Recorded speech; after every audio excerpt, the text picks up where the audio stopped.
আজ আমরা গিয়েছিলাম গাজীপুরের পিরোজলি গ্রামের ভাইরাল সেই জয়না গাছ দেখার জন্য। বিলের মাঝখানে দাঁড়িয়ে থাকা এই গাছটা দেখতে সত্যি অনেক সুন্দর লাগে। আর এখন শীতকাল হওয়ার কারণে গাছের অনেক পাতা ঝরে পড়ে আছে, তবে মার্চ মাসের দিকে নতুন পাতা গজাবে আর লালচে পাতায় গাছটা তখন আরো বেশি সুন্দর হয়ে উঠবে। বিলের খোলা পরিবেশ আর চারপাশের প্রাকৃতিক দৃশ্য মিলে গাছটা যেন আরো দৃষ্টিনন্দন হয়ে ফুটে উঠেছে। এই গাছটা শুধু সৌন্দর্যের জন্য নয়, কৃষকদের জন্য অনেক উপকারী। মাঠে কাজের ফাঁকে তারা এখানে এসে একটু বিশ্রাম নিতে পারে। কৃষকরা দুপুরবেলা খাবার খাওয়ার জন্য এই গাছের ছায়ায় বসে। তাই এই গাছটা সত্যি প্রকৃতির এক অপূর্ব সৌন্দর্য এবং গ্রামবাসীদের জন্য আল্লাহর এক নিয়ামত। আর এই গাছটির আসল নাম হচ্ছে কুসুম গাছ। আর এই গাছটি পূর্বে সে প্রচুর পরিমাণে জন্মায়, যা মূলত টকমিষ্টি স্বাদের ফল এবং তৈলবীজের জন্য পরিচিত। আর আমরা কোনাবাড়ি থেকে বাইক দিয়ে গিয়েছিলাম। গুগল ম্যাপের মাধ্যমে যাওয়ার কারণে আমাদের অবস্থা তো নাজেহাল। আরে ভাই, এটা হচ্ছে গুগল ম্যাপের ঠিকানা।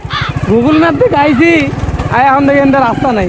হলো ভাইরে ভাই, আমি শুধু টেনশন করতেছিলাম এখন যদি একটা ট্রেন চলে আসতো তাহলে এক ধাক্কা একদম পটল তোলা। যাই হোক, অনেক কষ্টে দুই বন্ধু মিলে বাহুবলীর মতো ধাক্কা ধুক্কা রেল লাইনটা পার করলাম। কিন্তু একই একটা বিপদ পার না হইতে আরেকটা বিপদ। ভাই আমার লয় কেন বারবার এমন হয়? একেই বলে আকাশ থেকে পড়ে একদম খেজুর গাছের উপর আটকে যাওয়া। আমার বন্ধু আবার অ্যামাজন জঙ্গলের বিখ্যাত ব্রিজ পাড়ায় দেখতেছিল যেটা ভাঙ্গা পড়বো না। যাই হোক, অনেক কষ্টে গুগল ম্যাপের বিখ্যাত ব্রিজ আমি খুব সুন্দরভাবে পার করে ফেললাম। আর এই জায়গার লোকেশন হচ্ছে ভাওল মির্জাপুর। আপনারা যারা এখানে আসতে চান তারা সরাসরি একটা অটো রিজার্ভ করে চলে আসবেন। আর যারা বাইক দিয়ে আসতে চান তারা আমার মতো এরকম গুগল ম্যাপের মাধ্যমে চলে আসতে পারেন।